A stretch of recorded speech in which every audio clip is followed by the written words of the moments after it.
ఇర్మియా గ్రంథం 31వ అధ్యాయం 16వ వచనం. యెహోవా ఈ ఆజ్ఞ ఇచ్చుచున్నాడు, ఈ ఆజ్ఞ మనకిచ్చుచున్నాడు. ఏడవక ఊరుకొనుము. ఆమేననరా? ఏమన్నాడు? ఇంకా ఏడవద్దు. ఏమన్నాడు? ఎడ్జండి. ఇక ఏడవద్దు, ఊరుకొనుండు. పిల్లలు ఇంట్లో ఏడుస్తారా? రేయ్ ఇంకేడు పాపే అంటమా? ఇప్పుడు సీరియస్గా దేవుడు మనతోనే అంటున్నాడు, ఇక ఏడు పాప, ఊరుకొనుండు. రెండో మాట చూడండి, కన్నీళ్లు విడుచుట మానుము. రేయ్ ఏడవకరా, కళ్ళు తుడుచుకో అంటమా అనరా? మీ పిల్లల్ని అంటారా? ఇప్పుడు దేవుడు మనల్ని అంటున్నాడు, ఇంకేడవకు, ఊరుకొనుండు, కన్నీళ్లు తుడుచుకో. ఆ తర్వాత నీ క్రియ సఫలమై జనులు శత్రువుని దేశంలో నుండి తిరిగి వచ్చెదరు. 3 సార్లు ఆమేన్ చెప్పండి, గట్టిగా చెప్పండి. నీ పనులన్నీ సఫలమవునుగాక, నీ క్రియలు సఫలమవునుగాక, నీ వ్యాపారం సఫలమవునుగాక, నీ ఉద్యోగం సఫలమవునుగాక, ఆర్థికంగా బలపరచబడుదువుగాక. ఇంకా ఏడవద్దు. నిన్నటి వరకు ఏడ్చినాం, ఏప్రిల్ నెల అంతా ఏడ్చినాం. నీ ఏడుపు ఎవ్వరు చూడలేదు, దేవుడు చూస్తున్నాడు. నీ ఏడుపు పక్కింటోళ్ళకి వినబడలేదు, నీ సృష్టించిన సృష్టికర్త విన్నాడు. నువ్వు ఏడ్చింది ఎవ్వరికి తెలియదు, ఆయన చూస్తున్నాడు. ఈరోజు నీకు మాట ఇచ్చినాడు, ఇంక ఏడవకు నాన్న, ఊరుకొనుండు, కన్నీలిక విడవకు, నీ క్రియలన్నీ నేను సఫలం చేయబోతున్నా, నీ పనులన్నీ నేను సఫలం చేయబోతున్నా, ఇక ఏడవద్దు. ఏమన్నాడు? ఇక ఏడవద్దు. ఇప్పుడు లాస్ట్ లో మాట ఏంటో తెలుసా? ఇదే యెహోవా వాక్కు. జనులు శత్రువుని దేశములో నుండి తిరిగి వచ్చెదరు.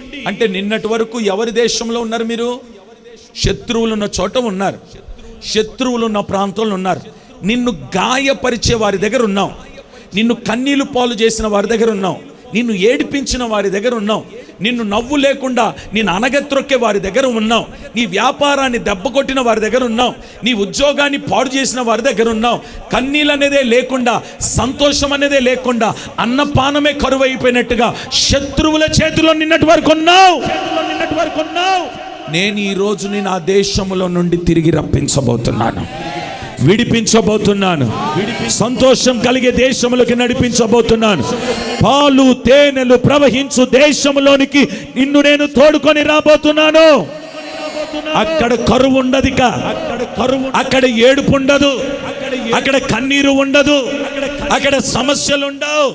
అక్కడ ఏముండబోతుందో తెలుసా? నీ పనులన్నీ దేవుడు సఫలము చేయబోతున్నాడు. ఆమేన్ చెప్పండి గట్టిగా.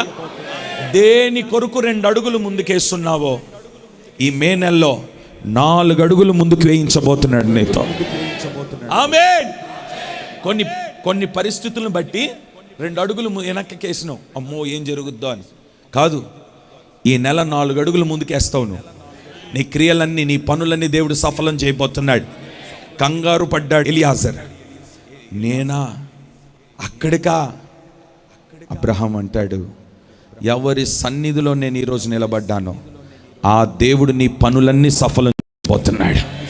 వెళ్ళిపో ఎలియాజర్. ఇప్పుడు మీరు ఎక్కడ నిలబడ్డారు చెప్పండి గట్టిగా.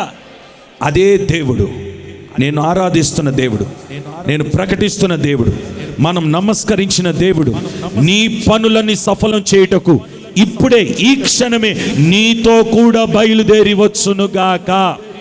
నమ్మితే గట్టిగా ఆమేన్ చెప్పుకోండి. ఇక ఏ దానికి నువ్వు ఓడిపోవాల్సిన అవసరం, నిన్ను ఓడిపోనివ్వడు, నిన్ను నష్టం కానివ్వడు, శత్రువు చేతికి నేను అప్పగించడు. ఇప్పుడు శత్రువు చేతుల నుండి నిన్ను విడిపిస్తున్న తర్వాత ఇంకెందుకు భయపడేది? ఇప్పుడు అందరం కలిసి గట్టిగా చదువుదాం. అందరు నాతో పాటు చదవండి. నేను సపరేట్గా, మీరు సపరేట్గా కలిసి చదువుదాం. ఓకే? యెహోవా ఈ ఆజ్ఞ ఇచ్చుచున్నాడు. ఎటు చూడండి, ఎవరికి? చెప్పండి గట్టిగా. యెహోవా నాకు ఆజ్ఞ ఇచ్చుచున్నాడు. ఏమని? ఏడవకు, చెప్పండి. ఏడవకు, ఊరుకొనుము, కన్నీళ్లు విడుచుట మానుము. నీ క్రియ సఫలమై జనులు శత్రువుని దేశములో నుండి తిరిగి వచ్చేదరు.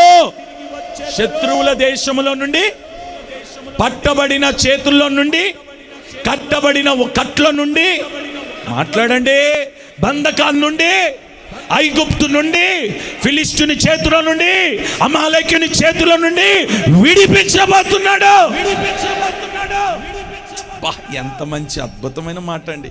ఈరోజు పొద్దు నుండి ప్రభు భలే మాట్లాడుతున్నాడు మనతో. పొద్దునేమన్నాడు? కుడి చెయ్యి.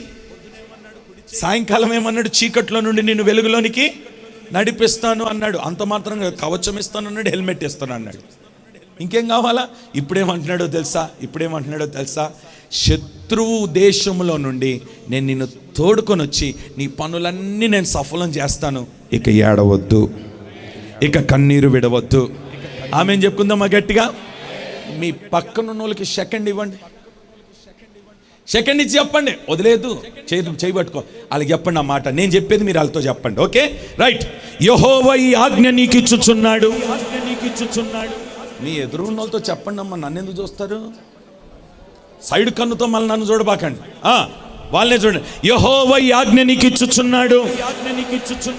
ఏడవకు, ఊరుకొనుము, కన్నీళ్లు విడుచుట మానుము.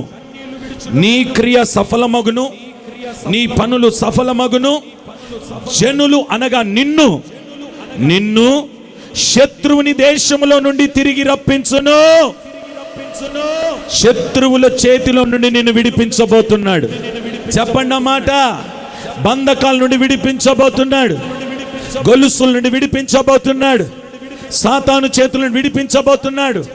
నిన్ను ఆర్థికంగా బలహీనపరచబడిన దుష్టుని చేతిలో నుండి నిన్ను విడిపించబోతున్నాడు. ఈ రోజు నుండి ప్రతిరోజు నీ ఇంట్లో డబ్బు చూచుదువుగాక, ఆశీర్వాదం చూచుదువుగాక. ఎక్కడి నుండి వస్తాయో నీకు తెలియదు. ఏంటి అయ్యగారు డబ్బు ఎక్కడి నుండి వస్తుందండి? నీ కొరకు దాపెట్టినాడు, ఇప్పుడు తీస్తాడు బయటికి. ఎలా వస్తుందో నీకు తెలియదు. ఒక మాట చెప్పనా? పోయిన నెల 3 రోజుల క్రితం నేను ఒక అమౌంట్ కట్టాలి. అసలు నిశ్చింతగా ఉన్నా, ఇస్తాడు దేవుడు, ఇస్తాడులే. ఓ బ్రదర్కి 6 నెలల నుండి నాకు దశంభాగం ఇవ్వట్లేదు. నాకు తెలియదు అది సంగతి. 6 నెలల నుండి దశంభాగం ఇస్తలేడని సంగతి నాకు తెలియదు. కరెక్ట్గా 3 రోజుల ముందు నేను ఎంత కట్టాలో అంత దశంభాగం వేసినాడు ఆయన.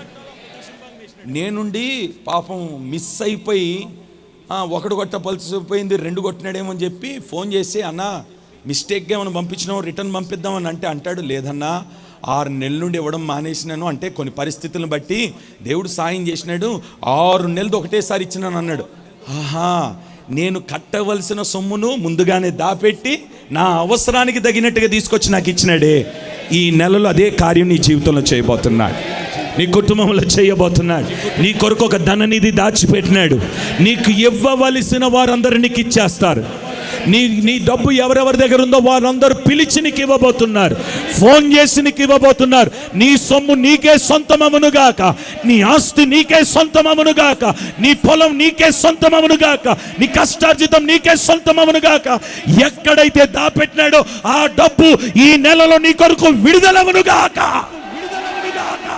Praise the lord. శత్రువు స్థలములో నుండి, ఆ దేశములో నుండి నిన్ను విడిపిస్తాడు. ఆమెను చెప్పుకోండి గట్టిగా. సంతోషంగా వెళ్ళిపోండి ఈ నెల. ఇంకా అస్సలు వెనకకు చూసే పని లేదు మనం. ఆమేన్. దేనికి కూడా భయపడొద్దు. గుర్రం దువ్వినట్టు కాలు దువ్వాలి మనం. అర్థమవుతుందా? యుద్ధానికి గుర్రం ఎలా కాలు దువ్వుతుందో అలా స్పీడ్ అయిపోవాలి. ఇక దేనికి కూడా అవుతుందంటారా, జరుగుతుందంటారా, అడుగుపెట్టు, దేవుడు ఇస్తాడు.